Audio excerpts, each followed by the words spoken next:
bonjour à tous. Ah bah, j'ai niqué un peu mon premier début, je vais baisser un peu mon micro. Et bonjour à tous, bonjour pour ce sixième live Stargate. Comment est-ce que ça va? Moi ça va plutôt bien. Vous l'avez peut-être remarqué, bon j'ai niqué mon intro. Excusez-moi, je suis en train de goûter en même temps. Il est 16 h en même temps. J'ai niqué mon intro, mais il y a un nouveau overlay. Je vois. J'ai un nouveau overlay pour les streams Stargate, qui ressemble quand même beaucoup à l'autre, hein. L'écran de pause est juste un différent, mais qui vient du même DVD, mais un des menus différents. Fini le petit dialogue, maintenant une entrée de la porte des étoiles. On va arrêter de se faire chier avec ce dialogue, c'était rigolo la première fois, maintenant on peut s'arrêter. Et voilà, vous allez voir le reste. J'ai un peu niqué mon intro, parce que j'avais oublié de réactiver la vidéo de début. Attendez, je vous le refais.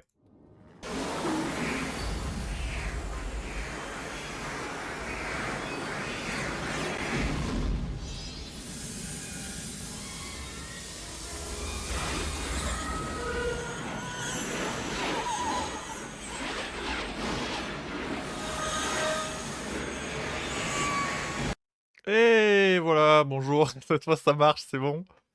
C'est bon, cette fois ça marche. Je vais encore un peu baisser mon micro vu que je suis quand même très près.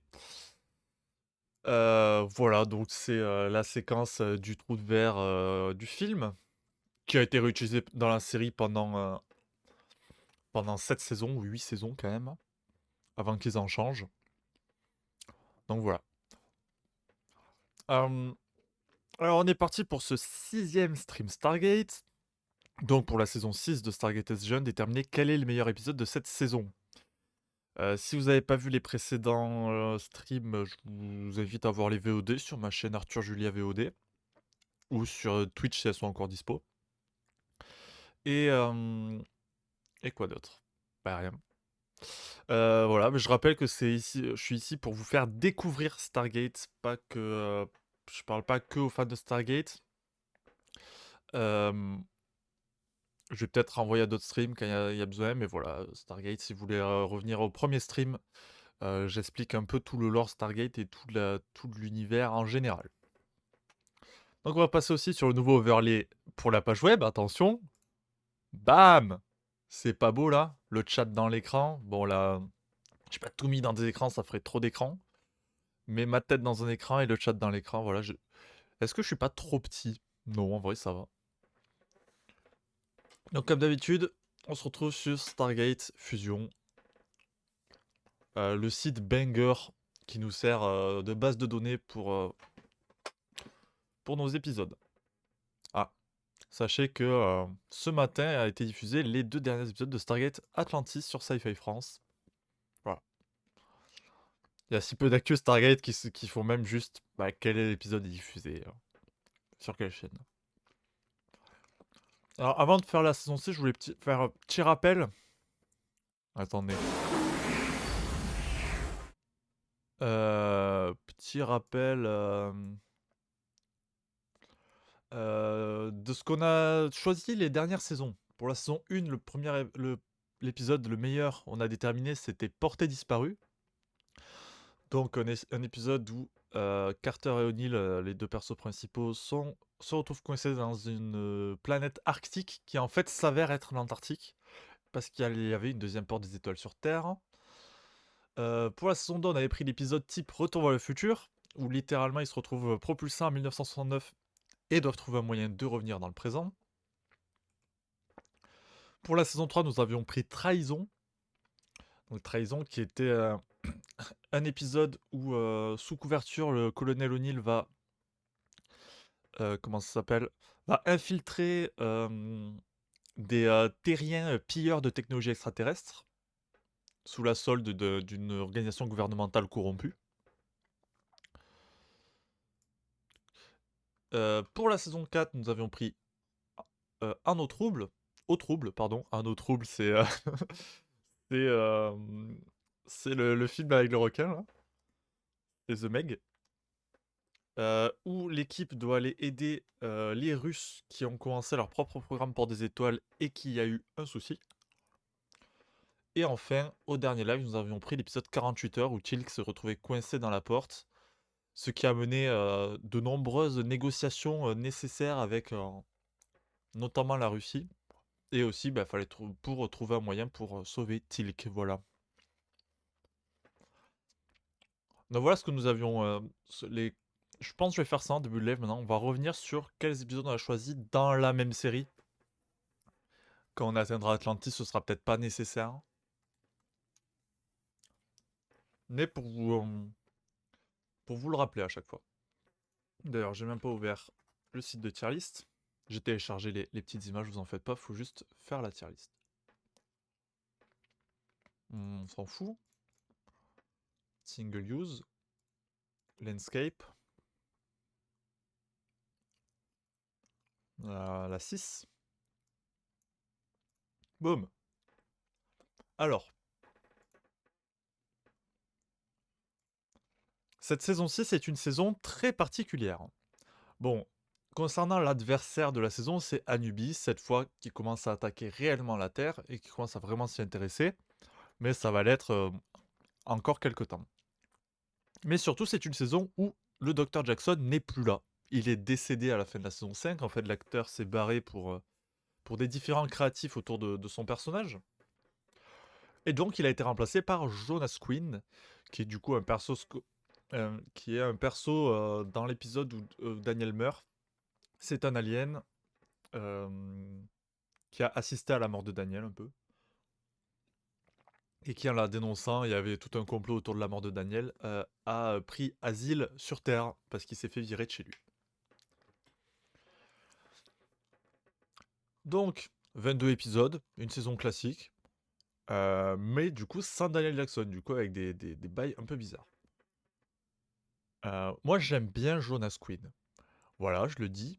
Je trouve il a une énergie qui est assez sympa. Il est joyeux de tout, vraiment à fond sur tout. Il est très drôle, mais en retenue et hyper intelligent. Et en fait, il va remplacer un peu Jackson parce qu'il va notamment, en fait, dans l'histoire, ça marche parce que pour se racheter, il veut un peu remplacer la place de Jackson. Ce qu'O'Neill n'acceptera jamais, et ce qui est plutôt bien écrit, je trouve. Euh, et vu qu'il est très intelligent, il a appris tout. Il connaît autant de choses que le Dr. Jackson, presque. Voilà.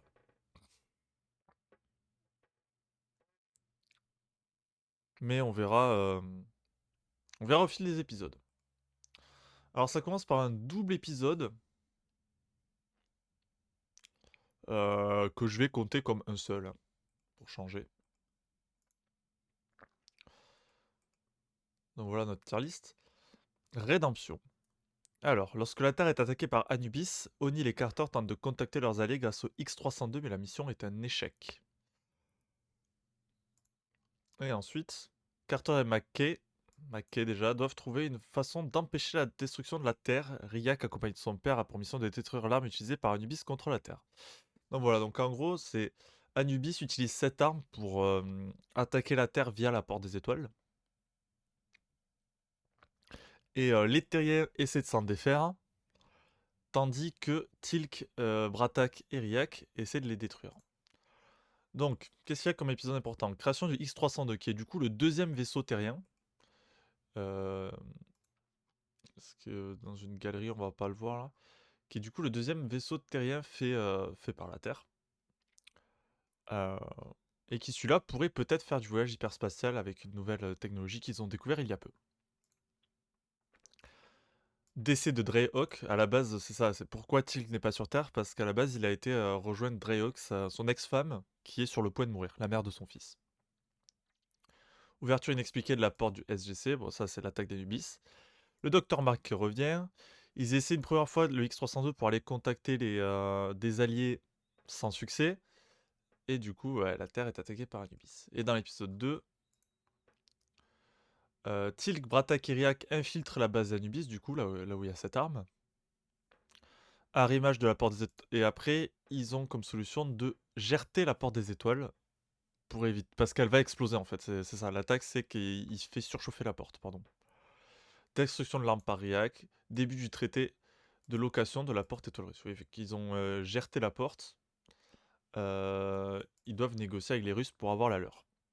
Et Jonas Quinn rejoint SGE, parce que pour l'instant, il était juste en mode asile. Euh, c'est un début de saison, comme on dit, sur les chapeaux de roue.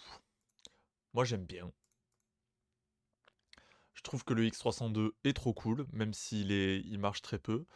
On découvre un peu plus Jonas, et c'est quelqu'un quand même de très... Moi, j'aime beaucoup ce personnage. L'attaque d'Anubis est sympa.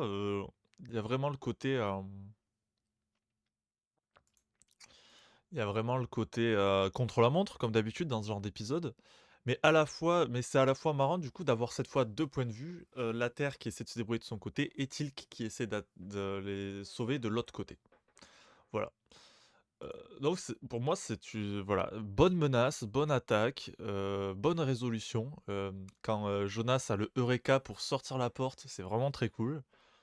Non, vraiment, c'est pas toujours le cas avec les reprises de saison, comme on l'a vu sur les saisons précédentes. Je trouve des fois que ça, c'est pas à la hauteur des ambitions. Mais là, oui.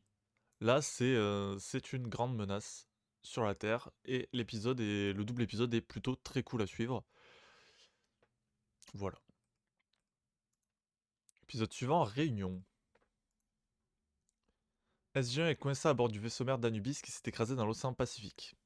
SG1 doit rapidement s'échapper avant que l'eau n'envahisse le vaisseau. Alors, celui-là aussi est très cool dans mes souvenirs. En fait, il détecte un vaisseau qui s'approche, mais en fait, il est entièrement vide et hem et heu et c'est Thor qui l'a amené là parce que l'esprit de Thor est dans le vaisseau et du coup, ils essaient à la fois de récupérer le vaisseau s'ils peuvent, de récupérer l'esprit de Thor, mais ils finissent par s'écraser dans le Pacifique et doivent après, essayer d'en réchapper, tout simplement. Bon voilà, la première mission de Jonas Quinn officielle où il va devoir un peu prouver sa valeur notamment. Voilà, les scènes avec l'eau dans les décors sont hyper impressionnantes, vraiment cool. Mais l'épisode en lui-même est assez,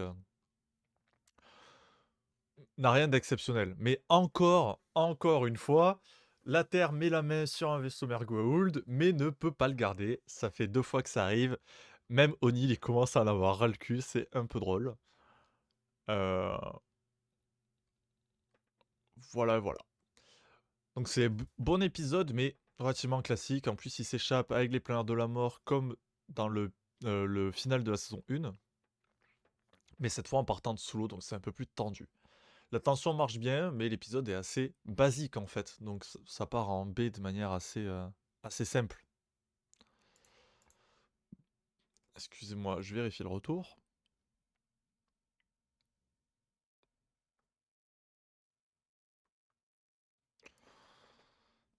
C'est bien, on a un spectateur.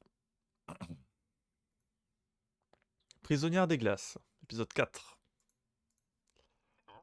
Des scientifiques postés en Antarctique découvrent une femme ayant été emprisonnée dans la glace. Donc rappel, l'Antarctique, c'est là où ils ont trouvé une deuxième porte des étoiles qui apparemment était plus ancienne. SG1 est envoyé pour enquêter et est infecté par un virus mortel. Alors, base, alien, base en Antarctique, ça peut rappeler comment ça s'appelle? Du The Thing, mais en fait pas trop. Découverte Diana, voyage de SG1 à la station de recherche White Rock, contamination de gènes par une maladie inconnue, implantation d'un symbiote dans le corps du colonel O'Neill, décès Diana. Voilà, donc il découvre en fait une ancienne, une personne qui est de la race qui a créé la Porte des Étoiles, qui leur refile une maladie. euh, Mais elle arrive à les soigner, mais ça finit par la tuer et O'Neill n'est pas sauvé encore quand Ayana meurt. Et du coup, pour le sauver, il lui implante un symbiote Goa'uld, Tok'ra, excusez-moi. Voilà.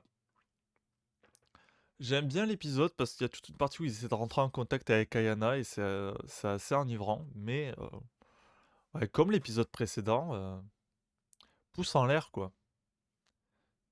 Il n'y a rien d'exceptionnel. Voilà, Jonas qui continue son boulot. C'est bien parce qu'il y a toute l'équipe qui va. Il y a même Frazier, le docteur Frazier qui a envoyé. Et, euh, et voilà, on en apprend un peu plus sur les anciens et sur leur peuplement de la Terre. Mais pas non plus des tonnes. Donc, comme le précédent, genre, c'est pas mauvais, mais pouce en l'air, quoi. Je l'aime bien, j'aime bien Ayana, j'aime bien la relation qu'elle développe avec Jonas Quinn. Oh, vraiment, vraiment pouce en l'air. Épisode 5, l'expérience secrète. Carter, Teal'c et Jonas enquêtent dans une petite ville sur la mort d'un scientifique et il y a un lien avec un Goa'uld. Ils remarquent alors que les habitants ont un comportement étrange. Le comportement étrange étant, ils sont tous possédés par des Goa'uld juvéniles qui du coup ne prennent leur contrôle que la nuit. Création de clones de Samuel Goa'uld par Immunitech Research. Donc, il me semble c'est Conrad et tout ça qu'on a vu la dernière fois. Prise de possession des habitants de Stevenson par les Goa'uld. Disparition de Richard. Découverte d'un vaisseau Goa'uld inconnu. Voilà, et ces Goa'uld essaient de construire un vaisseau pour s'échapper de la Terre. J'aime bien l'ambiance générale de cet épisode, qui est un épisode enquête, thriller, tension, très loin de ce que fait Stargate d'habitude, vu que... enfin, juste regarder la gueule que ça, on dirait The Shield, quoi. Et, vraiment bien foutu. Euh, voilà, leur enquête se déroule plutôt cool, il y a des bons retournements, il y a une bonne ambiance générale. Voilà. Mais pareil, en fait là c'est encore une B en mode pouce en l'air, c'est super. Non, c'est un peu plus intéressant je trouve que Prisonniers des Glaces et Réunion quand même. Enfin, il y a un vrai concept d'épisode qui est vraiment au-dessus.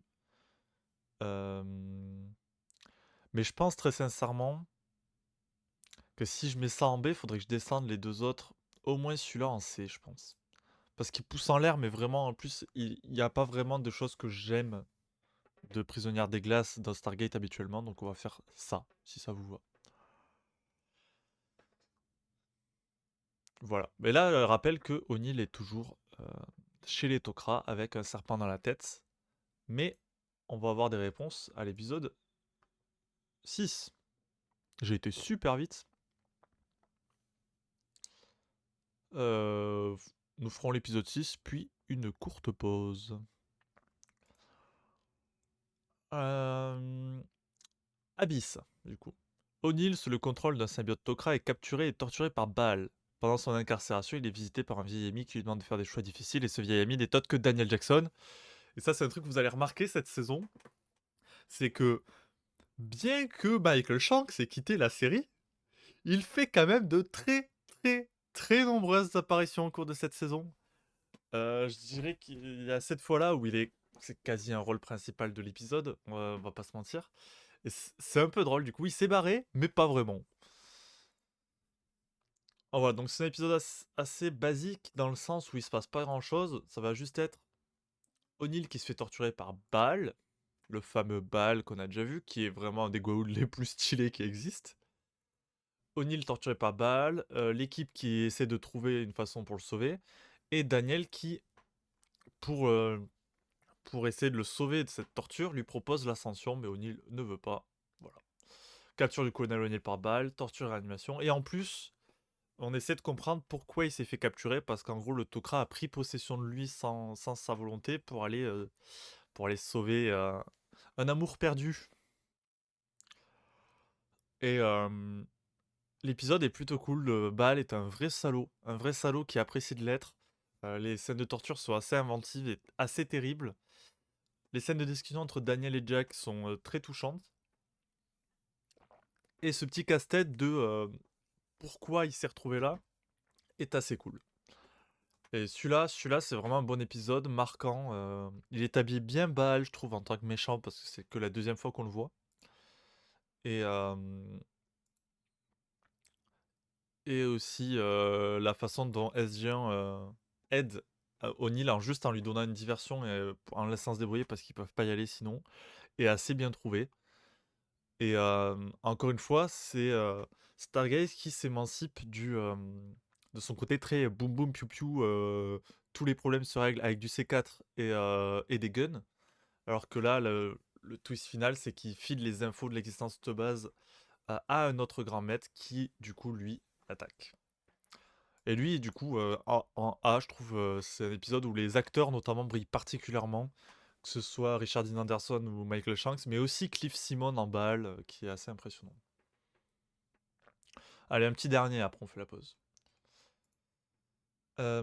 Résistance.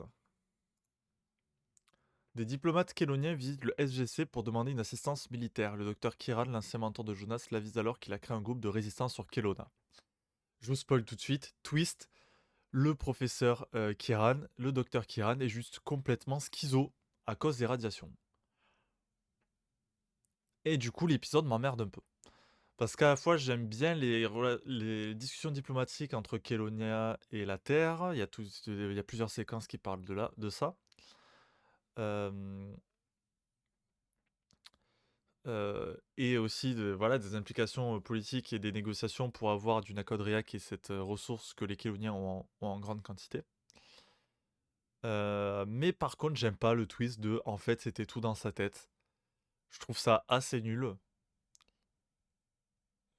Voilà, je trouve ça assez faible en fait. Tout le reste de l'épisode est bien construit. En fait, quand j'ai revu l'épisode, je me souvenais pas de comment ça finissait.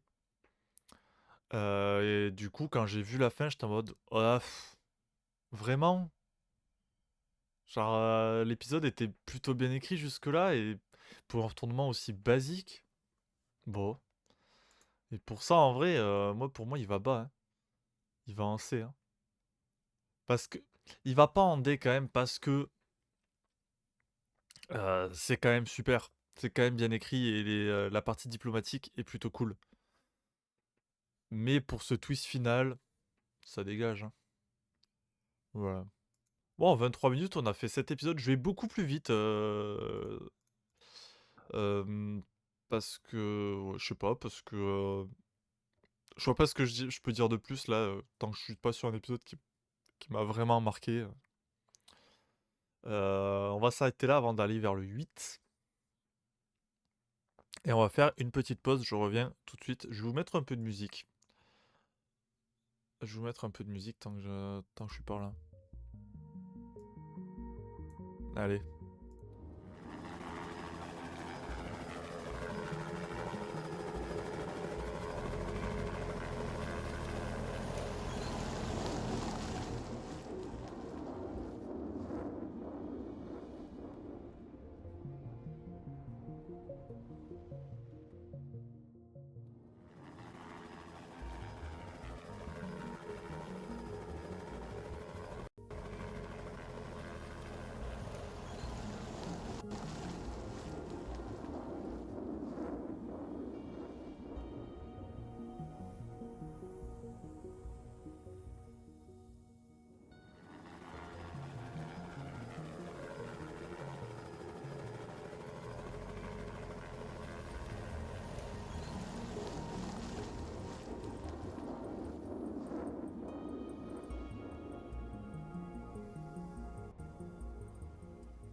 Et pardon pour le début de vidéo. C'est pas la peine de refaire l'intro à chaque fois, hein. On va la garder juste pour le début de live.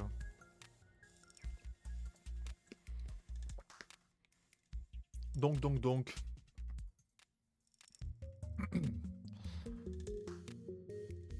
On peut baisser un peu la musique. Alors. Reprenons. Je remets mes fenêtres. Je vérifie que tout va bien sur le stream. On va pas reprendre de suite.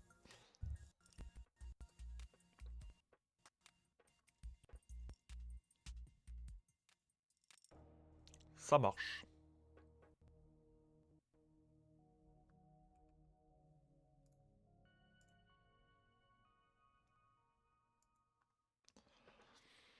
Allez, on repasse sur le web.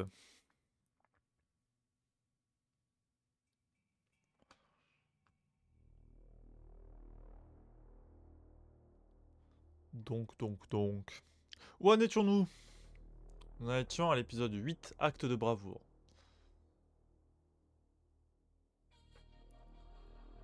Il est plutôt bien noté. J'ai des problèmes avec l'épisode. Lorsque les membres de SG1 sont capturés par les Goa'uld, une équipe de scientifiques décide d'aller les secourir. Mais est-ce que SG1 a vraiment besoin de leur aide? Alors, en gros, SG1 accompagne une équipe sur une planète. Ils se font capturer. Et l'équipe de bras cassés en question va essayer d'aller les sauver. Ce qui est complètement con, c'est SG1. Mais en fait, ils se sont fait exprès de se faire capturer pour obtenir des infos. Du coup, les deux Gugis qui sont partis les sauver se retrouvent embarqués dans une merde noire. Et je vous ai déjà dit que je détestais les épisodes avec Martin, parce que je trouve qu'il y a aussi un délire qui ressemble à Martin dans Cars 2. C'est où c'est des idiots qui par hasard vont arriver à faire certaines choses. C'est le scénar de Cars 2 par exemple. Bah là c'est un peu pareil. Et, euh, et je les trouve un peu chiantos là les deux. C'est lui et lui qui partent en mission, les deux trucs. Et en plus ça s'ajoute à la métaisation de Stargate qui s'avance de plus en plus, qui pour moi atteint vraiment son pic aux saisons 8, 9 et 10. Mais il y a déjà des premiers signes. Parce que ce mec-là, Fogler, je crois il s'appelle, est un abruti, mais scientifique. Et surtout, c'est un fan de SG1. Mais en fait, c'est un perso Enfin, c'est nous, quoi. C'est les fans de la série. Et j'aime pas ce côté méta. Il m'énerve, ce côté méta. Et d'ailleurs, il y a un autre épisode où on le voit lui, où l'épisode est bien meilleur, mais son personnage est toujours insupportable. C'est cette espèce de fanboy là qui serait l'image du spectateur, mais moi je le trouve juste chiant quoi. Bon, après c'est un peu drôle parce qu'il est là à les regarder en mode regardez des héros en action et les deux ils parlent juste de goût de sandwich. Du coup il y a des vannes un peu drôles, mais c'est ce côté méta de Stargate qui ne m'a jamais plu. Euh, Surtout que c'est pas un côté méta très discret. Il peut y avoir un petit truc méta un peu sympa, mais là c'est tellement in your face que c'est pas ouf quoi. Bon, après, ce qui est bien, c'est que Stargate le traite quand même très sérieusement parce qu'à la fin, il se retrouve dans des situations dangereuses, vraiment. Et il le capte, quoi. Euh, mais et voilà, ils sont décorés à la fin, c'est un peu rigolo. Et puis aussi, il a un kiff sur le Major Carter Fogler. Mais en fait, c'est un rêve. Vous voyez les deux successions de plans. Mais voilà. Après, l'épisode en lui-même est plutôt cool en vrai, et l'action se déroule est plutôt sympa, mais j'aime tellement pas le côté méta. Je trouve vraiment c'est la pire chose qui soit arrivée à Stargate, c'est cette métaisation. Que ça soit devenu méta un peu second degré cynique, ça m'énerve. Ça va que ça ne sera jamais à 100%, mais plus ça va aller, plus ça le sera. Au début de la série, il y avait des blagues et de l'humour méta, mais pas vraiment méta par rapport à Stargate. C'est surtout O'Neill qui faisait des refs culture pop, quoi. Et mais à plan large d'une planète extraterrestre, on profite comme d'habitude. Mais ouais, le côté méta vraiment me déplaît au plus haut point. Donc pour moi, c'est un D ça. C'est vraiment les épisodes que je n'aime pas. Mais il y a des trucs sympas dedans et ça se regarde. Mais eux, je les aime. Ouais, non, en vrai, je pourrais descendre lui aussi là. Parce que lui, c'est un épisode juste ok. C'est pas que je n'aime pas, mais genre, là dans ces deux, il y a vraiment des parts entières du scénar que j'aime pas, quoi. Donc on va plutôt faire comme ça. Voilà. Mais moi, c'est mon cheval de Troie contre Stargate, c'est. Enfin, mon cheval de Troie, c'est. Mon truc contre Stargate, c'est ce côté méta, cynique, second degré, qui s'auto-fout un peu de sa gueule. Moi, je préfère qu'un Stargate se prend full au sérieux, en fait. Par exemple, dans l'épisode suivant, l'Union fait la force. Les tensions augmentent entre les alliés de la Terre lorsque le site Alpha devient le refuge pour les Tok'ra en fuite après et pour plusieurs Jaffa. Donc sur le site Alpha se retrouvent donc Tok'ra, Jaffa et humains, et il y a des bifs entre les Tok'ra et les Jaffa, même entre les Tok'ra et les Jaffa libres, parce que les Tok'ra sont morts sous les coups des Jaffa pendant des siècles, et les Jaffa libres, eux, trouvent que les Tok'ra sont comme les Goa'uld, et arrogants et tout ce qui va avec. Donc la base Tok'ra est évacuée, première apparition de Malek, oui bon, tension entre Tok'ra et Jaffa, et il y a un Ashrak invisible, donc un assassin invisible qui tue un Tok'ra puis un Jaffa, je crois. Et donc ça augmente les tensions et ça devient vraiment au point de non-retour jusqu'à ce qu'on comprenne qu'il y a un assassin, qu'il le trouve, et qui forge une vraie alliance Terrien, Tok'ra, Jaffa. L'épisode est génial, voilà, tout simplement. Les tensions sont vraiment palpables. Et au milieu, t'as notamment certains qui font partie, genre t'as Jacob, Tilk et les Terriens qui font tout pour essayer de maintenir un semblant de paix. Mais c'est très compliqué. Et voilà, les tensions sont palpables et genre. Mais aussi, c'est cool quand on se retrouve. Ils se retrouvent à s'unir contre une menace commune et que ça forge un peu l'alliance. C'est vachement bien aussi. Voilà, à la fin, il y a un grand discours de Bratak sur l'alliance entre les trois peuples, qui est vraiment une belle chose. Et Bratak fait toujours des belles paroles, de toute façon.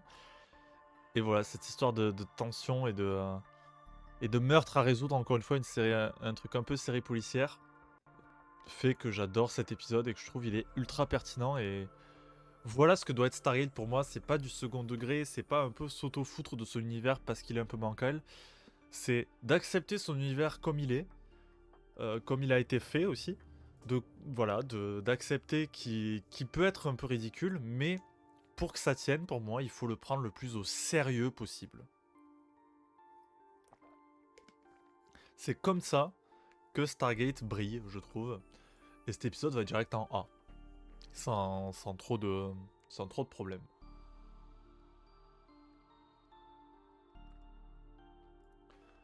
Épisode suivant, la reine. Bon, qui spoil complètement ce qui se passe dans l'épisode. Il trouve une reine alien.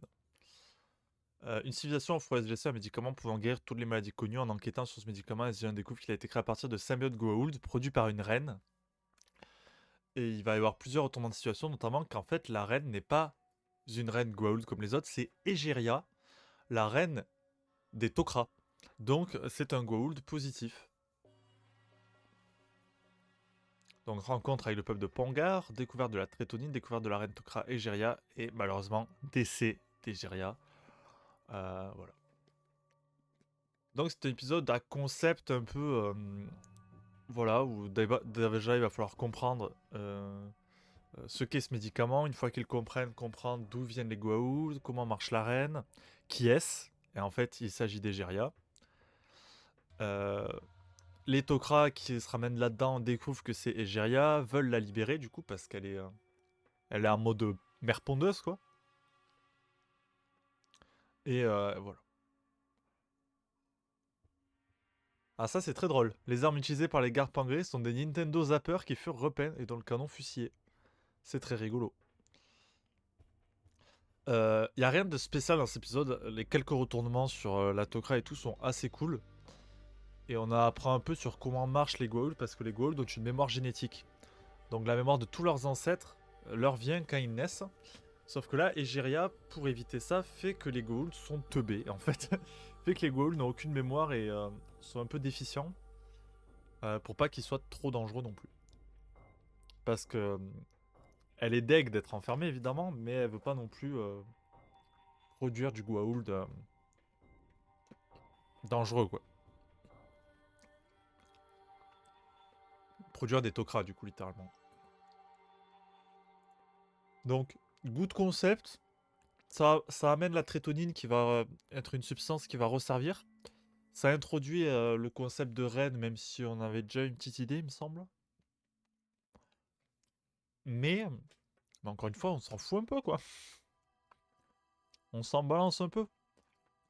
Après, les négociations diplomatiques, pourtant, c'est ce que j'aime.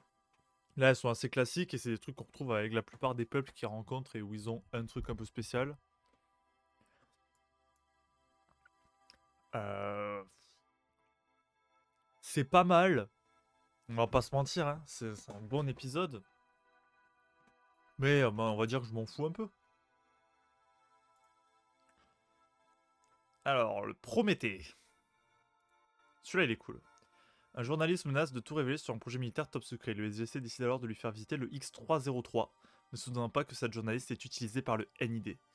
Donc voilà, la Terre a enfin un premier vaisseau de combat un peu grand, le X303, le Prométhée. Est-ce qu'il n'y a pas le...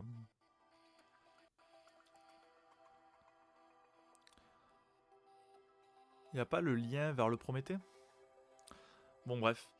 Et du coup, ce Prométhée, donc, ils vont le faire visiter à cette journaliste, mais son équipe est infiltrée par le NID et qui décide de prendre possession du X303.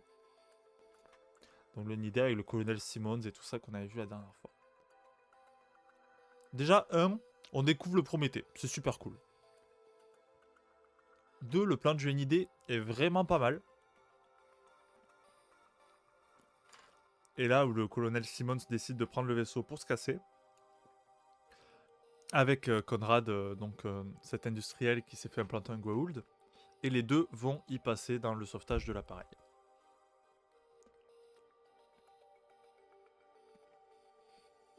Mhm.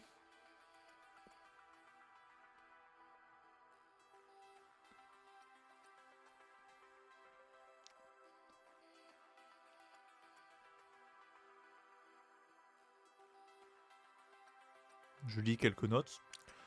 Et j'ai pas grand chose à dire de plus, voilà, on peut regarder un peu les images si vous voulez. On va voir si on voit le vaisseau en entier. Je vais couper la musique, hein. Elle me gêne un peu. Donc voilà, les retournements de situation sont sympas. Le hangar est très cool parce que juste ils prennent ça qui est l'ascenseur. Avant de descendre, en fait c'est une immense... Donc voilà, le Prométhée.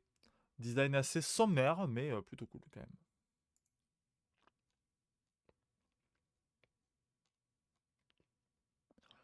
Voilà, du coup on découvre aussi des nouveaux décors qui sont l'intérieur du Prométhée, qui seront les décors d'intérieur de vaisseaux terriens jusqu'à la fin de la série. Ce sera aussi les décors du Dédale et de l'Odyssée et de l'Apollo et du Hammond. Bon, le Hammond c'est dans Stargate Universe. Et voilà, en plus au début, O'Neill et Teal'c sont pas sur le vaisseau, mais ils l'infiltrent.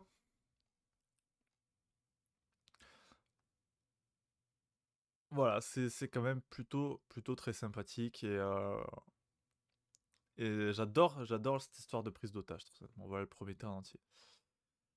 Et je la trouve super cool. Et puis ça marque aussi la fin d'une grosse partie de tout le narratif complot intra-gouvernemental. Puisque Simmons décède et c'est un peu...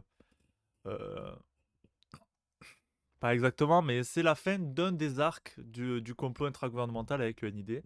Il y a d'autres épisodes qui vont parler de ça plus tard dans la saison. Je sais pas si je le mettrai en A quand même, parce que je le trouve bien, mais pas non plus. Il n'y a rien d'exceptionnel non plus, mais il est bien et je suis juste content de découvrir ce vaisseau quand je regarde la série. Évolution, épisode 12. Alors celui-là est un épisode particulier. Les Asgard demandent l'aide de SG1 pour mener à bien un plan audacieux contre les réplicateurs qui ont pris le contrôle du planète Asgard. Donc les réplicateurs ont maintenant des réplicateurs humanoïdes. Voilà, ça avait été annoncé que c'était possible dans la saison précédente. Maintenant, ça y est, il y en a. D'ailleurs, c'est marrant parce que c'est la suite directe d'ailleurs, de Prométhée, où à la fin, ils sont partis en hyperspace mais se sont perdus. Les Asgard les ont trouvés et leur disent en fait, on voudrait vous ramener chez vous, mais on a besoin d'aide avec votre vaisseau. Du coup, les deux épisodes se suivent directement. C'est pour ça qu'on avait vu dans les notes, il y avait écrit à l'origine, l'épisode devait s'appeler X303 partie 1. Mais finalement, ça n'aura pas été le cas. Donc voilà, ils vont découvrir cette planète pleine de réplicateurs avec des réplicateurs humanoïdes dessus. Et globalement, essayer de les stopper et d'éviter qu'ils puissent s'enfuir de cette planète. Donc chaque réplicateur rentre dans l'inconscient d'un des membres de l'équipe. Il y a évidemment un des membres qui est un peu plus humain que les autres, numéro 6, je crois. Et ils vont le trahir et se servir de sa faiblesse pour coincer tous les réplicateurs sur cette planète dans un ralentisseur temporel, un truc comme ça. Voilà, l'épisode a de la gueule, l'épisode est sympa. Mais j'aime pas trop les réplicateurs humanoïdes. Genre, on retrouvera des réplicateurs humanoïdes dans Stargate Atlantis, et je préfère ces arcs-là, à la limite. Mais ceux de notre galaxie, bon, je suis pas fan, du coup ça ira pas en A, mais ça va en B avec son épisode précédent de manière assez clean.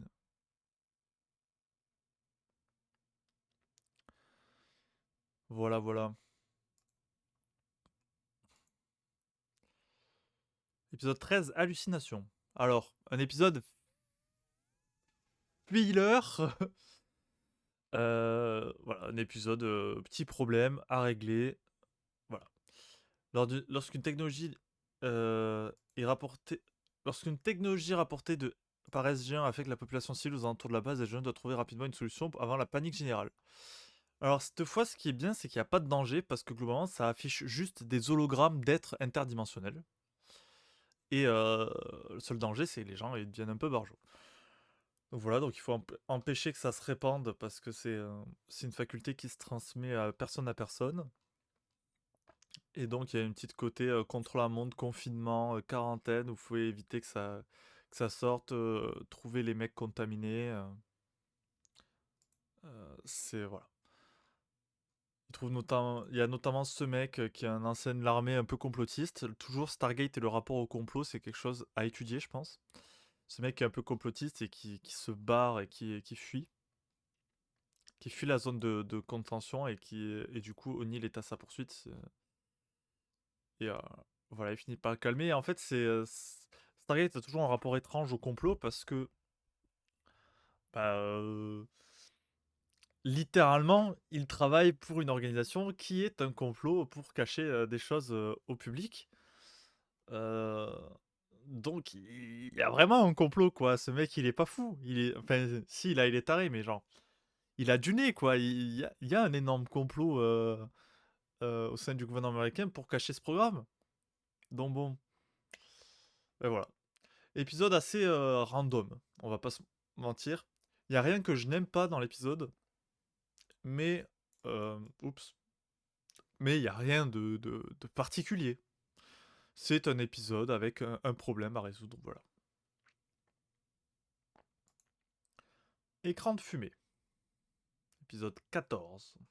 On fera le 14, le 15 et après on fera sans doute une autre pause. O'Neill est accusé du meurtre du sénateur Kinsey. Le reste de SG1 essaye d'enquêter pour démontrer l'innocence d'O'Neill dans cette affaire. Tentative de meurtre sur Kinsey, accusation de meurtre à la station d'O'Neill, utilisation illégale des mimétiseurs aliens de P3X118. Rappelez-vous, c'est les invasions, l'épisode Invasion où ils se font envahir la base par des aliens qui peuvent prendre leur forme. Arrestation des membres du comité. Donc là, c'est un peu. C'est pas la grande fin, mais c'est un vrai gros coup aussi dans le complot intragouvernemental dont on parlait tout à l'heure avec le NID. Où on découvre cette histoire de comités qui sont des grands industriels qui veulent mettre la main sur des technologies aliens pour faire de la thune. Euh, on découvre cet agent du NID qui n'est pas un agent corrompu, lui, et qui découvre la corruption de sa boîte et qui, du coup, travaille avec SG1 au final. Et il y a le retour de ces trucs qui servent à se transformer en d'autres personnes. Voilà. Voilà. Donc, une histoire très complot. Voilà, donc là, ils sont face au comité. Complot intragouvernemental pour prendre les technologies de la porte. Euh, le sénateur Kinsey qui malheureusement ne décède pas. Voilà, c'est un épisode plus thriller que SF, comme Stargate sait les faire sur ces sujets-là. Et, euh, et ça marche plutôt très bien quand même, mais ça me passionne pas. D'habitude ça me passionne, mais là les conclusions, je les trouve assez faibles. Je trouve il se passe pas, il y a pas grand-chose qui est expliqué, à part que le comité apparemment en avait marre de Kinsey et a voulu le descendre. Euh, Et cette histoire des retours des mimétiseurs là, je trouve que ça sort un peu nul. Enfin, c'est pas que ça sort de nulle part, c'est que ça m'intéresse assez peu en fait.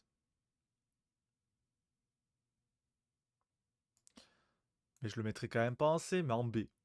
Parce que c'est quand même un thriller plutôt bien écrit. Épisode suivant. Putain, bon, on va torcher ce live en 1h30. Épisode suivant, on en était où? Paradis perdu. O'Neill et Maybourne sont téléportés dans un endroit éloigné par un portail Furling. Donc les Furling, c'est une des 4. Je verrai après. Ils devront alors apprendre à coopérer pour survivre jusqu'à l'arrivée des secours. Les Furling, c'est une des 4 grandes races très avancées de cette galaxie, mais qui apparemment ont totalement disparu.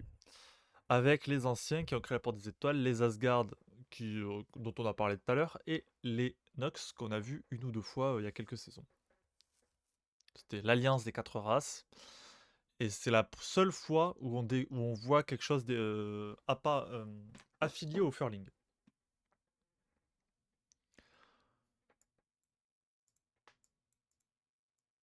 Donc voilà, en fait, c'est Maybourne qui voulait, avait trouvé cette utopie apparemment derrière ce portail, qui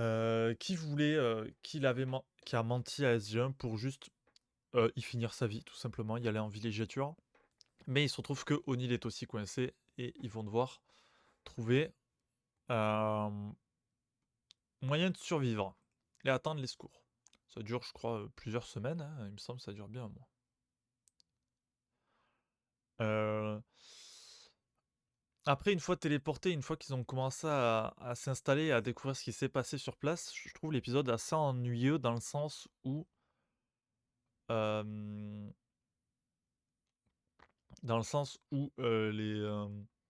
Maybourne va devenir un peu taré en bouffant une plante hallucinogène. Et, euh, et cette partie est pas très intéressante. Mais ma foi, l'épisode, ouais, ça dure 2-3 semaines à peu près qu'ils sont coincés. Mais l'épisode est cool. O'Neill qui enquête un peu pour découvrir qu'est-ce qui s'est passé dans cet endroit. Ça reste assez sympa. Voilà, mais Bond qui devient un peu barjot, c'est un peu chiant honnêtement.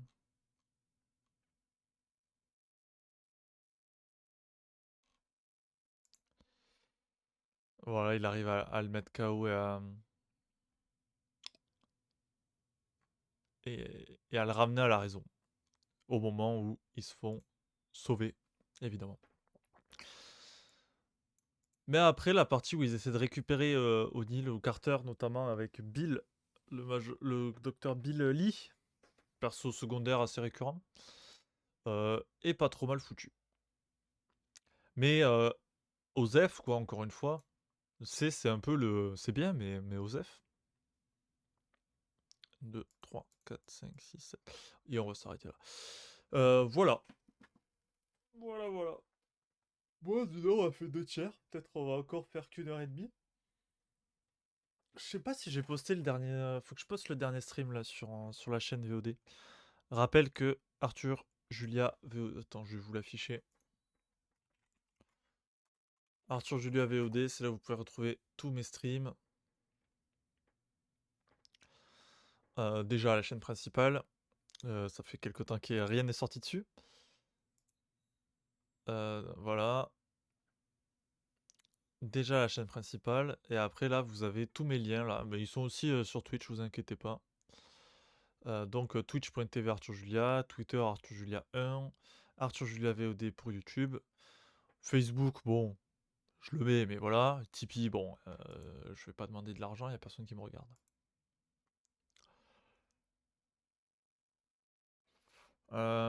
Est-ce que j'ai... Ouais, non, je dois poster la saison 5 et le live qu'on a fait hier avec Alexandre. C'est des trucs que je dois faire. Donc voilà, Arthur Julia VOD. Il y a tous les streams, sauf le tout premier. Parce que là, je fais de la construction de Lego. C'est le premier stream que j'avais essayé pour tester si la co était stable. Et le tout premier, j'avais pas enregistré la rediff. Qui manque qu'un seul stream. Et les deux derniers que je dois poster.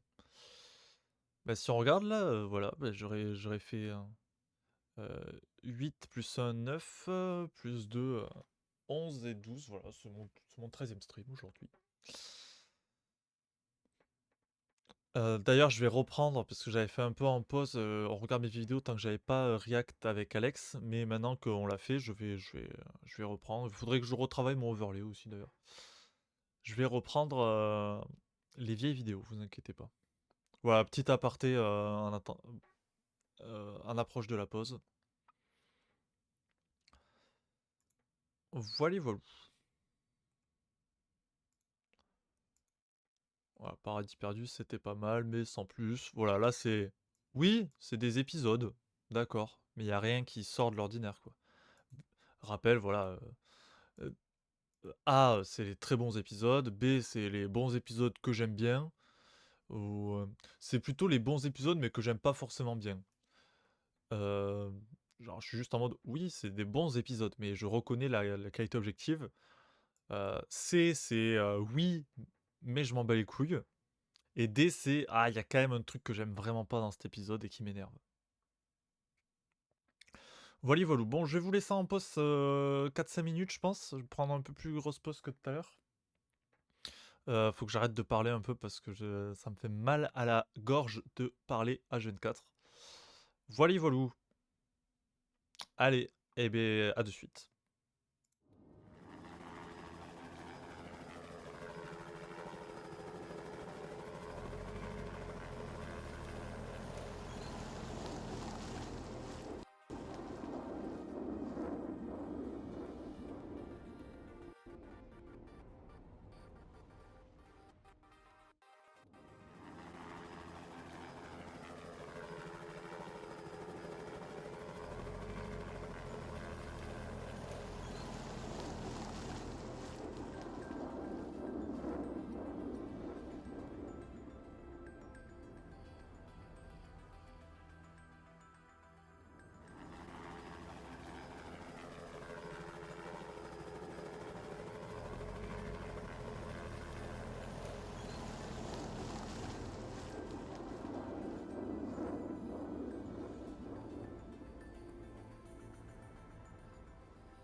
Et on se retrouve. Toujours la BO de Subnautica Below Zero. Que je trouve quand même. La BO de Subnautica est déjà incroyable, mais Below Zero a atteint un autre level. C'est vraiment impressionnant.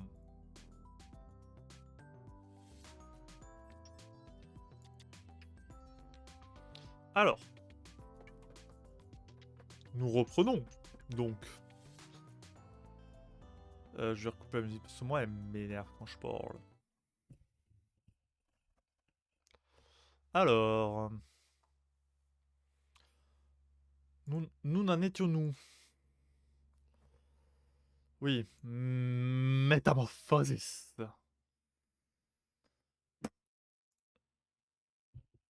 Alors, Métamorphose. SG1 tente de secourir les habitants d'une planète qui servent de cobayes à Nirti pour ses expérimentations génétiques, mais ils sont capturés et deviennent ses nouveaux cobayes. Alors déjà, je vous ai déjà parlé de Nirti et de mon attirance pour sa beauté froide et terrible. Voilà quoi. Voilà. Elle a un charisme exceptionnel, cette actrice.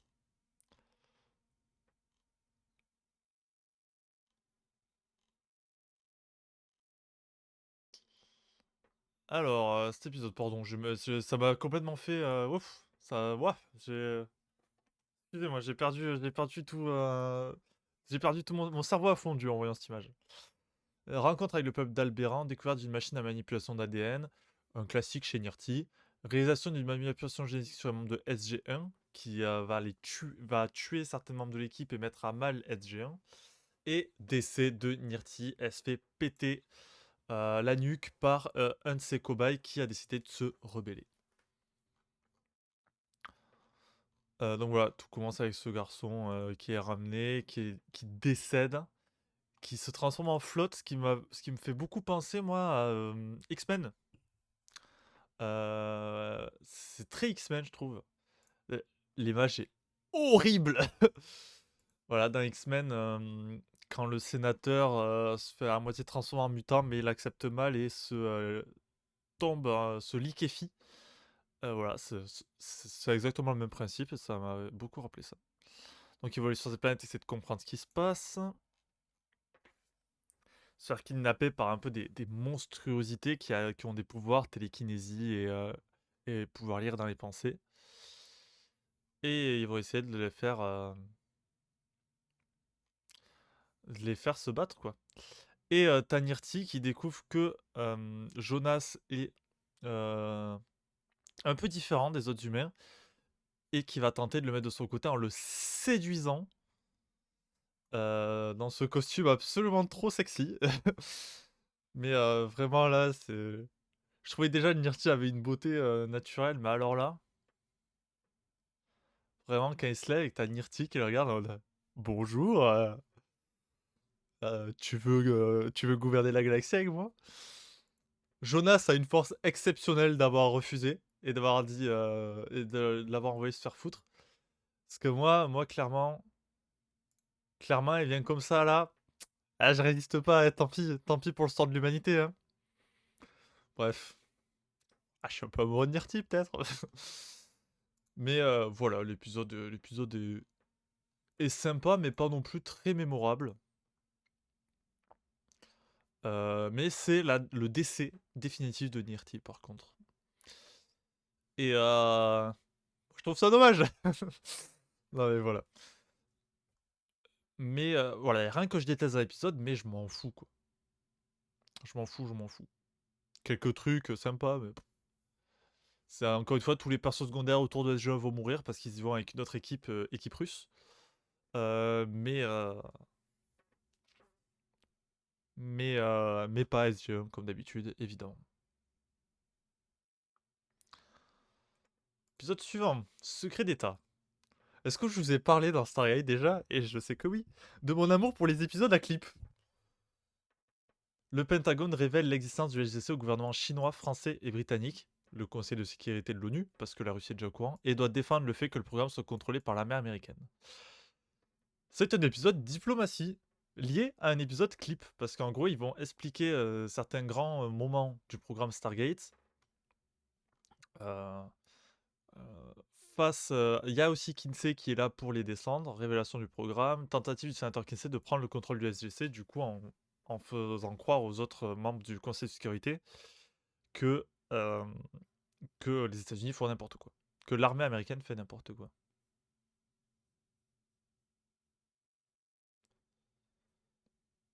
Il s'agit du troisième clip show de SG1, après Décision politique saison 1 et Après un long sommeil saison 2. Il y aura deux autres clip shows dans la série, Lutte pour pouvoir et Rien à perdre. Donc il y a quand même 4 épisodes de clip show. Euh, et, euh, et ça c'est marrant, la table utilisée pour la réunion sera utilisée pour la salle de conférence de Atlantis. Et voilà, et à la fin il y a Thor qui débarque pour convaincre tout le monde de laisser le programme aux mains des forces américaines. Oui, c'est un épisode à clip, donc cheap, mais moi qui est fan de géopolitique dans Stargate, eh bien, euh, eh bien j'adore. Même si je trouve tous les membres de gouvernement ont leur place dans ces trucs, sauf les Français. Ça m'a toujours fait chier. C'est les Russes sont déjà au courant, les Chinois sont vraiment en mode on va tout révéler. Les Anglais essaient enfin c'est les ambassadeurs, l'anglais essaie de comprendre et le français est le moins important en fait des trois et je trouve ça dommage. Parce que moi je suis français et j'aurais bien aimé voir plus le français et avoir qu'ils puissent avoir une vraie. Parce que là on dirait un peu un chien-chien des Anglais et des Américains juste. Excusez-moi, je me colle un peu mieux. Et du coup le perso est pas très intéressant là où le chinois est vraiment en mode on va révéler ça. Euh, Mais voilà, un joyeux bordel diplomatique quand même. Plus des clips, voilà, et le sénateur Kinsey qui vient foutre sa merde là-dedans. Euh, du coup, c'est un épisode assez pauvre, mais je l'aime tellement.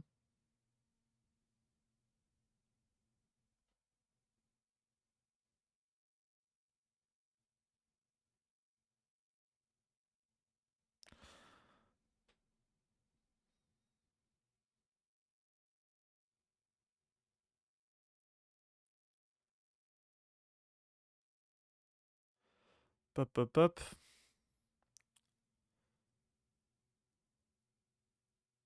Il est étrange que le gouvernement britannique n'ait pas eu la connaissance de la porte des étoiles. En effet, la porte Alpha a été découverte à Giza en 28, alors que l'Égypte était encore occupée par les Britanniques. Oui, bon, c'est quelque chose qui a pu se perdre.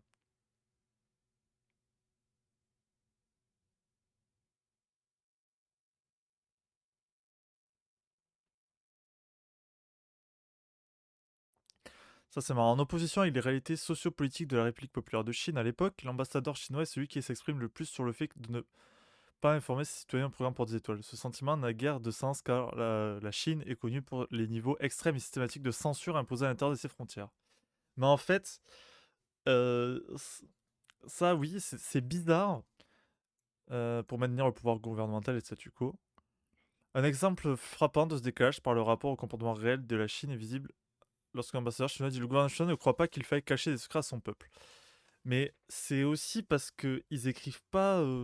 Ça, c'est un peu le problème de cet épisode aussi, c'est que voilà, sur les réactions de chaque pays, c'est pas très valide. Mais là, je pense que les Chinois, ils n'écrivent pas ça comme les Chinois, mais ils écrivent ça comme un système communiste. Où dans l'idéal communiste, normalement, le peuple devrait tout savoir. Bon, dans les communismes qui ont eu lieu, c'est pas le cas. Mais voilà, je pense que c'est ça ils sont partis en tête en mode c'est des communistes. Donc le peuple a le droit de savoir. Parce que c'est pas comme ça que ça marche déjà. Et c'est pas comme ça que la Chine fait. Mais, euh, mais j'aime quand même bien cet épisode, quoi. Euh, En vrai, c'est un épisode pour lequel j'ai beaucoup d'attachement, mais je peux pas décemment le mettre en A. Parce qu'il y a trop de problèmes, mais je le trouve. Moi, j'aime bien le Major Davis aussi, mais je peux pas décemment le mettre en A, c'est pas possible.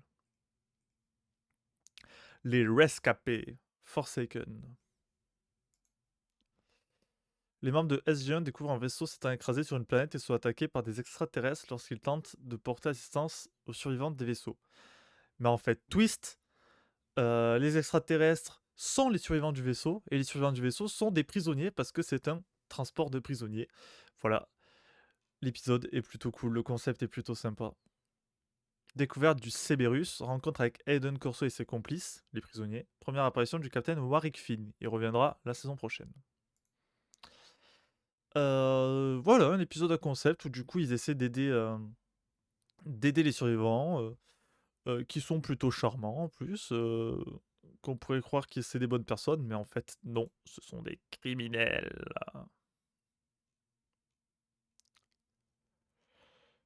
Notamment cette femme qui drague Jonas Queen, le chef de la bande qui drague Carter, mais qui repousse ses avances. Et, euh, et ça aurait pu être aussi un cliché de ah, c'est un prisonnier, du coup c'est un violeur, du coup il va la choper de force et tout. Et c'est pas le cas en fait, juste il repousse. Ses avances sont repoussées, mais pas plus. Bon, le troisième prisonnier est juste un peu con.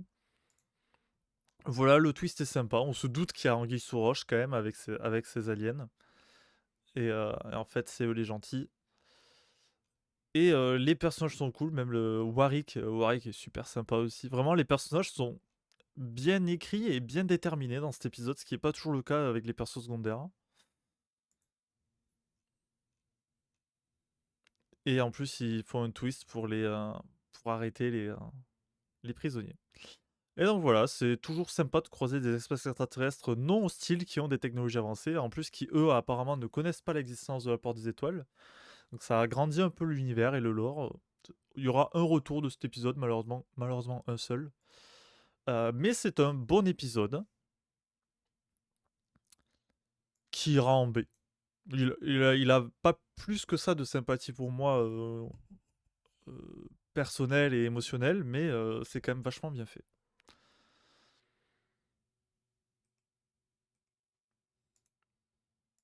Une minute, je regarde un message.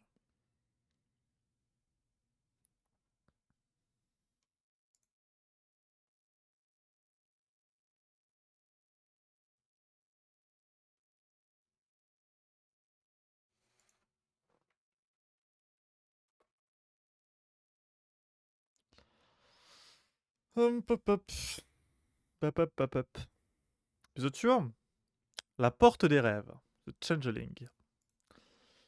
Alors, nous remarquerons que c'est scénarisé par Christopher Judge, un des rares épisodes écrits par un des acteurs. Ayant été blessé après une embuscade des Goa'uld, Teal'c et Bratak doivent se partager le même symbiote, ce qui provoque d'étranges hallucinations chez Teal'c. Alors le truc spoil complètement le truc parce que ça on l'apprend qu'à la toute fin de l'épisode. Oh, excusez-moi, je viens de roter sa mère. On apprend ça qu'à la toute fin de l'épisode. Tout le reste de l'épisode, en fait, on voit une vie parallèle de Teal'c où il est pompier, exactement. Et du coup, on retrouve tout. C'est sympa parce qu'on retrouve tous les personnages, mais dans des rôles différents. Où il est dans une équipe de pompiers. Le chef, c'est O'Neill, évidemment. Il y a Carter. Jonas, c'est le petit nouveau, c'est le petit bleu. Bratak, c'est son mentor, un ancien pompier. Il y a Padre Hawk, mais sa copine qui meurt sous les coups de Tanit, là, je sais plus comment elle s'appelle. Et du coup, il y a ces deux histoires qui se croisent où Teal'c ne sait plus quelle est la réalité, quel est le mauvais rêve. Et il y a Daniel Jackson qui lui apparaît pour l'aider un peu dans ses visions et dans la réalité, pour l'aider un peu. Et c'est ce que j'aime avec Stargate quand la série devient assez longue, c'est que on peut se permettre des épisodes comme ça, si expérimentaux vraiment, parce que c'est vraiment un épisode où c'est juste du développement de personnages dans une réalité parallèle et dans la vraie réalité. Euh, euh, et c'est trop cool, quoi. Du coup, Teal'c doit réapprendre quelle est la vérité. En fait, il a cette situation parce qu'il s'échange de symbiote entre Bratak euh, et lui pour survivre après une terrible embuscade. Et voilà, Teal'c est en plein doute, quelle que soit la réalité. Et, euh, et voilà, il finit par accepter la réalité. Il y a Dan Jackson qui lui vient en aide. Et voilà. C'est un épisode assez expérimental dans sa narration pour lequel, du coup, j'ai énormément de sympathie. Et voilà, ils perdent leur symbiote et du coup, Teal'c et Bratak, à partir de là, utilisent de la trétonine, donc la substance qu'on a vue tout à l'heure, qui va remplacer en gros le Goa'uld dans leur système immunitaire. Deuxième apparition de Jackson depuis son ascension, ça je vous l'ai dit tout à l'heure. Et ce que je vous ai pas dit aussi, c'est que dans l'épisode Prométhée, il y a Thor. Thor dont la voix est faite par Michael Shanks. Donc c'est la troisième apparition de Michael Shanks cette saison quand même. Et si on compte la fin de l'autre épisode, ça fait la quatrième fois que Michael Shanks joue dans un épisode. Donc, les gars, t'es parti ou t'es pas parti? Faudrait savoir. Mais voilà, celui-là, vraiment, son concept narratif est vraiment, vraiment très très cool. Ça partira en A. En quête du passé. Memento. Attendez, je me souviens plus du coup le nom de son ex à Tilk, qui dans ses visions est sa femme. Pop, pop, pop, Shauna? Ouais, ça doit être ça, hein. Shauna. Qui est celle qui avait dans son ventre, du coup, Tanit. Rappelez-vous, les saisons précédentes. Le Prométhée est forcé d'atterrir dans un monde inconnu où la porte des étoiles est le seul espoir de retourner sur Terre. Cependant, la population locale ne l'a jamais découverte. Donc, premier vol d'essai officiel du Prométhée. Et en fait, il y a quelque chose. L'hyperdrive va mal tourner. Ils vont le larguer. Euh, Cet hyperdrive, du coup, va exploser. Euh, les, euh, les habitants de la planète vont prendre ça comme une attaque et vont les attaquer, mais finalement annulent. Et voilà, surchauffe et destruction de générateurs. Et du coup, le peuple de Tagrea, du coup, va les accueillir. Mais il va y avoir des tensions internes entre notamment le président et son chef militaire sur, sur est-ce que les terriens sont dignes de confiance. Et, euh, et pendant ce temps, ils vont essayer de retrouver la porte pour recontacter la Terre. Donc en vrai, c'est une situation comme sur Terre en fait. La porte a été ensevelie et il faut la retrouver. Du coup, Jonas et Tilk vont étudier l'histoire de la planète. Et je trouve l'épisode, très honnêtement, trop trop bien.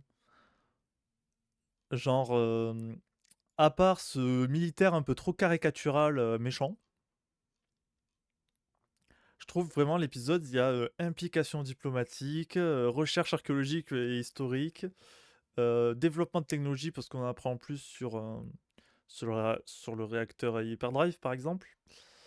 Euh, les persos de la planète, du coup, ça va être en conflit avec ce président qui est plutôt pro à croire les terriens et le militaire qui est en doute permanent et qui pense que les terriens vont envahir leur planète.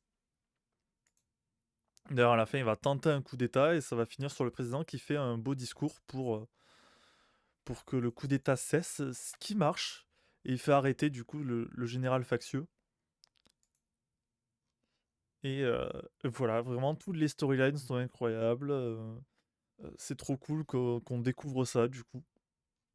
Qu'on découvre toute cette planète, tout cet univers. Vraiment, c'est vraiment un épisode super top. Alors, est-ce qu'il y a des notes sur l'épisode?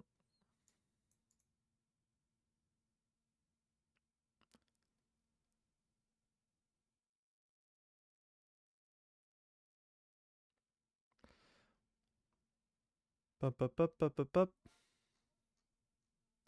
Pas spécialement, non. Voilà, je trouve que c'est un épisode de Stargate très très complet. À la fois, problème à résoudre, il faut rentrer sur Terre.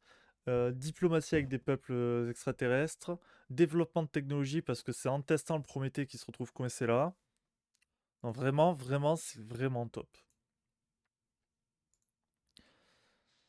Euh, et l'épisode 21, la prophétie. SG1 découvre une population d'esclaves d'un Goa'uld nommé Mott. Mais leurs plans pour libérer cette population sont comprimés lorsque Jonas expérimente d'étranges visions du futur.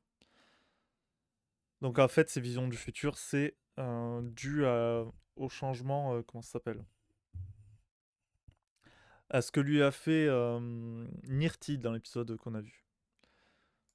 Découvert des dons de prémonition, voilà. Et ils vont essayer de libérer un peuple de Goa'uld. Histoire assez classique. Qu'est-ce qui se passe d'autre dans cet épisode que je me souvienne un peu? Donc voilà, c'est un épisode qui va explorer les visions du futur et qu'est-ce que ça peut amener comme danger, comme problème, comme répercussion. Euh, Tout ça lié à un récit de libération d'un peuple, comme Stargate sait les faire, en mode votre dieu est un faux, tenez, prenez vos armes. Voilà. Et pareil, il y a des débats au sein du peuple. Il y en a qui sont plutôt enclins à croire que les Goa'uld c'est un faux dieu, d'autres pas du tout et trouvent que c'est de la traîtrise. Voilà, ils finissent par opérer Jonas pour lui enlever une tumeur qui lui donne du coup ses visions prémonitoires. Et voilà, pas plus. Une histoire assez classique, mais bien foutue. Euh, ouais, je peux l'amener en B, je pense, assez facilement. Est-ce qu'il y a des notes Cet épisode marque la mort de Mott, le 10e grand maître Goa'uld tué par les yeux. Ça fait beaucoup quand même.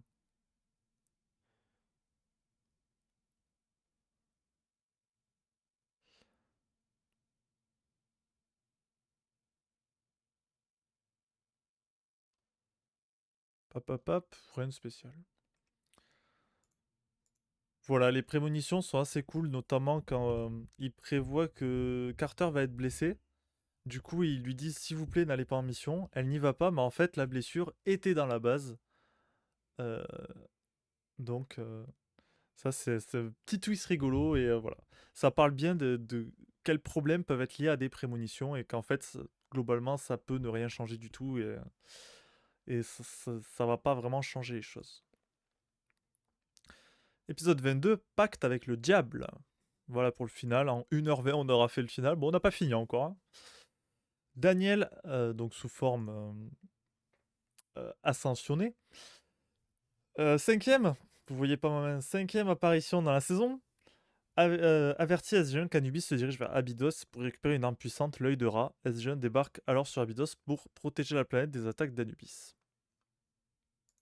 Retour sur Abydos, du coup, qui est la première planète explorée par les humains, où notamment il y a Skara, grand ami de Daniel et Jack. Donc, malgré qu'il ne. En fait, quand tu as fait l'ascension, il y a des règles, c'est que tu n'as pas le droit d'intervenir dans les affaires humaines. Du coup, Daniel, il est un peu contre les règles pour venir les avertir, il peut pas les aider. Mais il y a quelque chose qu'on va découvrir dans cet épisode, c'est l'existence d'une cité perdue des anciens qui aurait beaucoup d'armes. Et ça servira plus tard, ne vous en faites pas. Et du coup, Anubis va envahir Abydos pour trouver cette arme, tandis qu'Esgen va aussi trouver cette arme. Petite course contre la montre. On découvre Anubis himself. Voilà, quelle classe, quel bonheur. Sa puissance supérieure, vu qu'en fait Anubis est un Goa'uld qui a effectué l'ascension, mais qui a été banni. Du coup, il n'a plus de forme physique. Et, Daniel essaie de l'arrêter avec ses pouvoirs, mais les anciens, l'en empêchent. Et voilà, donc c'est la destruction malheureusement de la pyramide d'Abydos et la mort de tous les Abydosiens. Mais les Abydosiens auront accès à l'ascension grâce à Oma Dessala, encore elle, dans une dernière scène assez touchante et un peu onirique, où ils trouvent la planète comme si de rien n'était. Et en fait, c'était une scène pour faire ses adieux que Jack fasse ses adieux à Skara, notamment. C'est un final qui, malgré qu'il ne se passe pas sur Terre, qu'il n'y a pas de menace terrestre directe, je trouve est assez ambitieux. On découvre la flotte d'Anubis, on découvre cette histoire de cité perdue, on en découvre plus sur les règles des anciens. Euh, voilà, c'est un final qui se tient, je trouve, et qui a la gueule qu'il faut et la tension qu'il faut. Aussi avec ce Jaffa qui va être leur ennemi du moment sur cette planète. Et voilà, les préparations des défenses et tout ça. C'est un épisode qui a la gueule qu'il faut et qui part en A, très honnêtement. C'est un des finales de saison. Excusez-moi, je me recale. Un des finales de saison les plus satisfaisants, je trouve, dans cette série. Je me recadre. Voilà, voilà. Regardons par curiosité quels épisodes sont les mieux notés. Pacte avec le diable, évidemment. Évolution, alors que moi je l'ai mis moins quoi. Abyss, Prométhée, Rédemption, Enquête du passé, l'Union fait la force, Rédemption. Je trouve pas qu'il y ait une énorme concurrence cette saison-là, quand même. C'est une saison que j'aime bien. J'aime bien Rédemption. Abyss, c'est assez iconique. L'Union fait la force, c'est très cool. Euh, Pardon, c'est pas ce que je voulais faire. Tilk et ses visions, c'est sympa. Le Prométhée, c'est vraiment bien. Et le final, c'est vraiment bien aussi. Alors déjà, je pense que je vais virer Abyss et le final. Abyss, du coup, parce que c'est bien écrit, c'est un bon épisode, mais sans plus, quoi. C'est juste bien. Et le final, pareil, j'aime bien ce que ça apporte à l'univers et ce que ça implique pour la suite, notamment cette histoire de cité perdue, on en reparle. Euh, mais ça reste du Stargate assez classique, juste un peu plus gros que le reste. Rédemption est pas mal, il y a une vraie tension, un vrai truc sympa. Mais mon choix va plutôt se porter probablement entre un de ces trois. L'union fait la force parce que je le trouve vraiment exceptionnel et le discours de fin de Bratak est vraiment très cool. L'épisode de Teal qui est narrativement ultra intéressant et vraiment vraiment bien foutu. Euh, et cette histoire de porte à retrouver et de vaisseau coincé sur une planète pas forcément alliée et pas forcément hostile non plus. Et de ces trois en vrai, j'ai regardé cette saison il y a quelques semaines à peine. Et il y en a un qui m'a vraiment choqué, euh, c'est l'épisode sur le Prométhée. Je trouve il a sa petite histoire à lui qu'il développe parfaitement de A à Z. Il y a rien de problématique, il y a rien de spécial. Euh, c'est une histoire qui est assez détonnante dans Stargate, qui prend son temps aussi. Il est rare que les épisodes de Stargate se déroulent sur un temps un peu long. Et là, il se passe quand même plusieurs jours, voire semaines. Euh, ou quand ça se passe comme cet épisode-là où il est coincé avec Maybourne, il y a juste une énorme ellipse au milieu. Alors que là, c'est quand même un peu du temps long. Euh, de l'entrée en contact avec ce peuple jusqu'à sa négociation, jusqu'à au coup d'état de l'autre général. Je trouve vraiment, vraiment que c'est une histoire qu'on a, le genre d'épisode qu'on n'a pas assez dans Stargate et qui reste ambitieux malgré tout en fait. Donc je pense que ce sera lui qui ira en S. C'est vraiment celui que je retiens vraiment avec ces deux-là. L'Union fait la force pourrait avoir sa place aussi, mais je trouve qu'il a un peu moins d'ambition parce que ça reste euh, un camp dans une clairière dans une forêt canadienne. Vous voyez ce que je veux dire? Celui sur Tilk est vraiment cool, mais pour moi il manque un côté SF en fait. Ce que j'aime bien c'est des histoires de SF. C'est pour ça que je regarde Stargate avant tout, même si narrativement il est assez exceptionnel. Donc voilà, en quête du passé, je pense sincèrement que voilà, que c'est mon préféré. On va regarder un peu plus d'images de l'épisode comme d'habitude. Voilà déjà ce magnifique vaisseau qu'est le Prométhée. Donc voilà, ils vont avoir leurs avaries. Ils vont larguer le réacteur. Ils vont recevoir des missiles qui vont être annulés au dernier moment. Après, c'est vrai que l'armée de cette planète fait très fascisto-fasciste. Euh, mais pourquoi pas. Donc voilà, ils vont rencontrer ces gens et cette planète. Découvrir qu'ils ont une porte des étoiles, mais qu'elle n'a pas été découverte et que du coup, voilà. En fait, le Prométhée est sous surveillance de drones, comme ça. Découvrir qu'elle est toujours enterrée, qu'il va falloir la retrouver. D'ailleurs, c'est marrant parce que certains sur cette planète même pensent que c'est une légende, la porte des étoiles. Donc, on se demande vraiment comment ils vont réussir à la trouver, sachant qu'en plus, ils ont plein d'archives qui manquent, ce peuple, et on va essayer de découvrir un peu pourquoi. Est-ce qu'il y a un mystère caché derrière ce peuple, etc. Et aussi, juste un rapport très différent au passé, en fait. On découvre un rapport différent d'une autre terrien, même occidental, mais surtout terrien, au passé. Et la découverte de la porte fait beaucoup écho au film Stargate SG1 en fait, et ça c'est aussi plutôt très cool. C'est de voir au film Stargate, Voir l'origine de Stargate, mais appliquée sur une autre planète, en fait. Et ça, c'est des épisodes toujours sympas où ils découvrent la porte des étoiles. Le peuple de la planète découvre la porte des étoiles avec l'arrivée des géants. Des plans larges. Voilà, bon, c'est une société type 20e siècle, hein, fin du 20e siècle même, avec tramway et tout. Mais les plans larges dans Stargate, toujours, on en profite. Et voilà, les tensions diplomatiques intérieures au gouvernement et à la planète sont plutôt cool. Et le discours à la fin du gars aussi, il y a beaucoup de grands discours finalement enfin, entre celui-là et celui de Bratak. Il y a beaucoup de grands discours sur la paix et l'entente entre les peuples qui ont de la gueule. Et voilà, mon classement. Vérifions, oui, en A, c'est que des trucs que j'aime bien. En B, c'est que des trucs qui sont pas mal. En C, c'est les trucs un peu plus osef, mais ça se regarde. Et en D, ouais, des trucs que j'aime vraiment pas trop. On va le download, pour pas l'oublier, pour pas le perdre. Enregistrer l'image. Stargate. Eh bien, on avance dans notre truc. Plus que 4 saisons de Atlantis.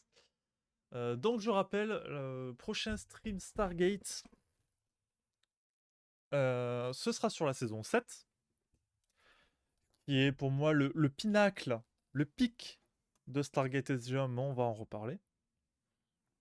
Et après, le stream suivant, par contre, ne sera pas sur la saison 8, pas tout de suite, mais sera d'abord sur la saison 1 de Stargate Atlantis. Donc voilà, donc je rappelle que si je mets chronologie diffusion Stargate, est-ce que je vais trouver l'image? Bon, c'était pas ça, mais on va ouvrir ça. Donc vous voyez les saisons 1, 2, 3 et 8, 9, 10 de SG1. En jaune c'est SG1, en bleu c'est Atlantis. Les saisons 8, 9, 10 et 1, 2, 3 sont en parallèle. Du coup, à partir de la 7, on va directement à la 1, puis la 8, puis la 2, puis la 9, puis la 3, puis la 10, puis 4, 5 et Universe. Voilà. Donc je rappelle aussi le programme général du stream Stargate. L'objectif, déterminer le meilleur épisode des 3 séries. Donc une fois qu'on aura fini toutes les séries, je ferai un stream sur l'univers étendu, Stargate Atlantis, donc ce dont j'ai pas parlé de l'univers de Stargate.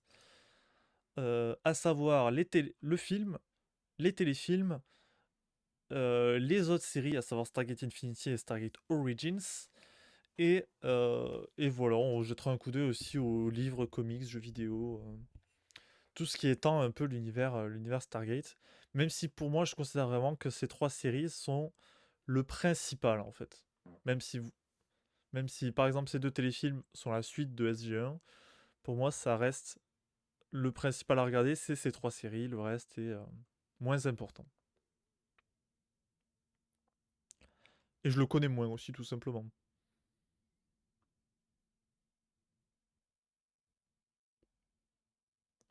Pop, pop, pop, pop, pop, pop. Voilà, voilà. Demain, est-ce que je stream demain? On est quel jour?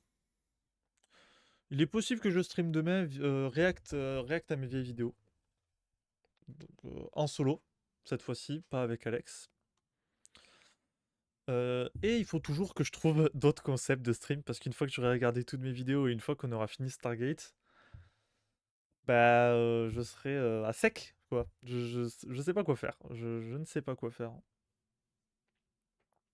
Je pense un jour ou l'autre, il y aura des streams jeux vidéo quand même. Et plus en détente, un peu plus random et moins préparé. Et encore, pour l'instant, ne jouant pas à grand chose, bon, c'est pas essentiel. Voilà le fond que vous ne voyez pas quand je baisse la fenêtre. Boum.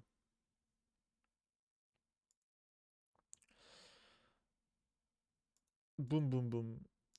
Voilà, voilà. Ah bon, on l'a torché en 1h30 cette saison. Moins de choses à dire, peut-être.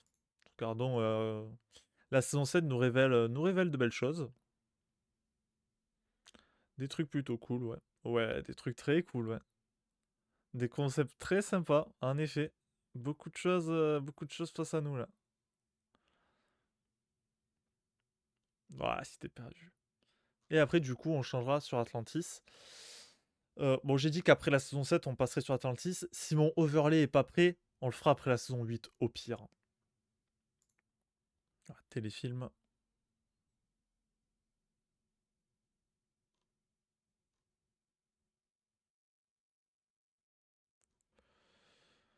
Peu importe. Voilà, enquête du passé, un très très bon épisode. Pas de news? Pas de news.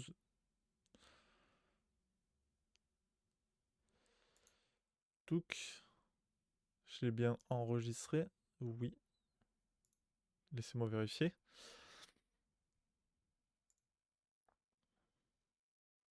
Oui. Donc on peut fermer, fermer et fermer. Voilà, voilà. Je repasse en full cam. Eh ben c'était un plaisir. Sixième stream Stargate sur 19, je rappelle.